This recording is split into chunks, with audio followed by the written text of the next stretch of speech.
All right. Good morning, good evening, good afternoon, ladies and gentlemen, citizens of YouTube. This is Pastor Dow. I'm going to draw a bunch of narratives here this morning, truthful. And if you don't want to be told the truth, then you want to stop this video right now and maybe go on to another one of my videos where I'm speaking about social, political, and economics perspectives and point of views. But you definitely don't want to hear this one, because this one is going to be a little hard hitting for those who have a heart that is in rebellion. Now, the scriptures is the ultimate litmus test. The scripture is, the Bible is. And while many people fancy themselves as being what they will call obedient servants of Yah, the truth is when you look at the reflection of their lives, the way that they live, you find out that these people are in direct rebellion. And most people want to deceive you into believing that they love the Father while they're in direct rebellion. Some time ago, I had a sister that came to assembly. And when she came to assembly, you know, one of her pet peeves was that she was not going to ever submit to or listen to a woman preacher. All right. But while this woman said she wasn't never going to submit to or listen to a woman preacher, in her mind and in her conscience, which she refused in a lot of areas to submit to what the word says, her conscience is also in rebellion. She thought that she was in obedience to Yah. And while she would not submit to a woman preaching or teaching, or wouldn't even go to an assembly or church of that, then she turned around, you know, she came to me and asked a question one day about a woman cutting her hair. So you people need to understand, you know, as a pastor, I am not a Christian pastor. And I think that many of you people make that mistake because you draw your conclusions based upon the influences of religion that you have been influenced by in previous years. And you just assume that Christianity is the ultimate truth when I clearly tell you it's nothing but the ultimate lie. Now, so she asked me about a woman cutting her hair. And I usually ask them, are you sure you want to hear this? Because, you know, most people think they want to hear the truth until it comes time for the truth to start testing your heart. And I don't do like a lot of people do. Most people try to come from the New Testament and explain the reason why laws, statutes, and commandments, customs, heritage, rules, guidelines are established, but they are not established in the New Testament. If you read in the New Testament, whether it be the Apostle Saul, or if you read in there, be it any of the apostles, prophets, or even Jesus himself, if you only come from a New Testament perspective, you're going to greatly miss what they're saying. And this is the problem. The problem is the lack of proper order and attention and attentiveness to the scriptures, because they never echoed and they never gave us anything new outside of those scriptures. As a matter of fact, the perspective that they spoke from was from a biblical perspective and viewpoint. And so when you go over there and you make this mistake by trying to read from a Gentile, European, American, Western perspective, you're going to butcher and hack up the scriptures, and you're going to do like so many people do, make an idol of your opinion. And your opinion is going to become the book of the law in your own mind, while your heart is in rebellion to the Most High. Now, when I talk about head covers, I don't start at 1 Corinthians, the 11th chapter, because, again, you've got too much to actually come against in the minds of these self-righteous people who think that they understand what truth is.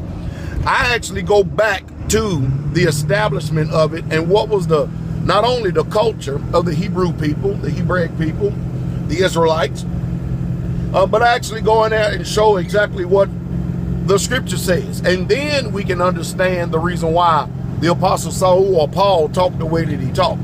But the truth is, a lot of people's heart is in literal rebellion. So while this woman would never submit to a woman preacher, she cut her hair off, shorter than mine, or just about as short as mine, and literally looked like a man.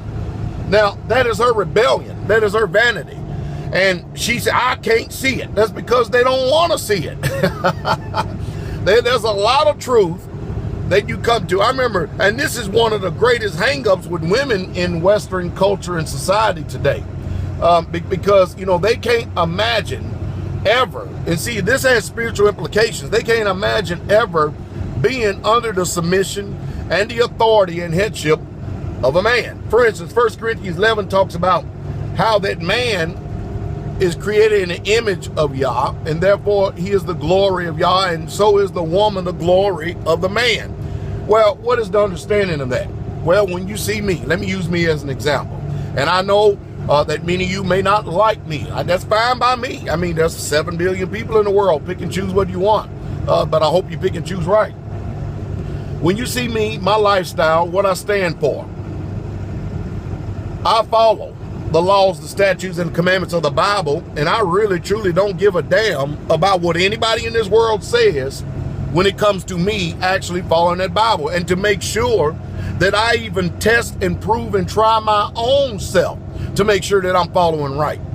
I actually ask people for a sit-down, open, civil discussion and debate on issues that many people may think that I'm way off of the deep end on. But you know what I usually get? Crickets. I usually get nobody ever coming and challenging any of the doctrines that I preach and teach and promote. And you know the reason why? Because I am very careful about preaching and teaching about something and adopting a position about something that I'm not sure of, because you know how this world is. If I end up being wrong on one matter, whoo, boy, man, they ain't gonna let me just eat crow, boy. They gonna throw all the crows, all the cows, and all the finger pointing, and I will be the greatest false prophet that ever walked the face of planet Earth, even though I never claimed to be a prophet. But you know, the Bible is a litmus test, and a man is created in the image and glory of Yah. So when you look at my life and a reflection of my life, it's obvious that I am serving the Father. When you see the way I carry myself, when you see how that the Father clothes me, when you see how he provides for me, when you see my character and my nature, you can tell that I am in the reflection and image of the Father, and he is taking care of me. And of course, you know, we can also jump over to the feminist rule, you know, the patriarchal rule, which feminism, women who have feminism or the spirit of feminism, they can't stand it and they hate it. But the truth is, you know, I believe 100% in the patriarchal rule. And in order for a man to be a true patriarch, that means he has to be in submission to the Father himself. Now, when you see my wife, all right, listen to me very closely. When you see my wife, how she is clothed, how she is fed, when you see the vehicle that she drives, it's not a piece of crap that's breaking down, and I don't leave them on the side of the road and everything and abandon them.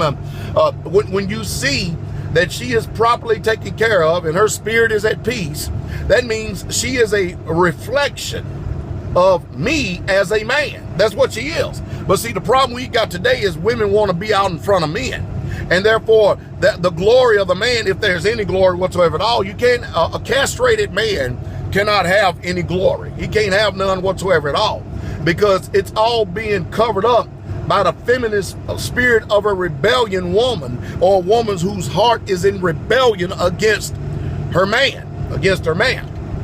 And so, you know, when you see women today, you don't see too much glory. They're running, matter of fact, pretty short on glory. When you see them in direct opposition to what the word says, and they claim to be followers of the Messiah, followers of the book. When you see a woman bob off her hair and paint her face and wear pants and stuff, that's not the reflection of a glory of a man that is submitted to Yah. That is a woman that is in direct rebellion against Yah, and the man himself is in direct rebellion against Yah, because he is permitting this woman, because there's no question of authority. The man is in authority, period. The problem is the man won't take authority because that woman has punked him some way, somehow.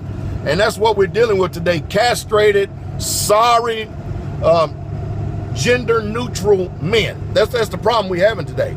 And so a woman really, truly can't operate in peace, and you can't see her glory and the reflection of her glory, and neither can you see that anybody wants to seek this man for counsel. You think about that. People all over the earth seek me for counsel, wisdom, knowledge, and understanding, because they see the reflection or the glory of Yah on me, and then they also see that same reflection in my wife and my family when my children were under my roof, because it was going to be Yahweh's way and no way. Now, hey, everybody has choices and decisions to make. You can make any choice and decision you want.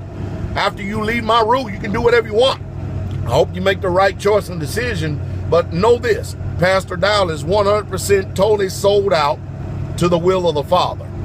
And when you see my wife, or we could say, you know, all these subjects that I'm talking about, you know, people hate me talking about polygyny. Matter of fact, let me talk about that in the next video before I run short, because this camera will only let you record so much. That's just the truth.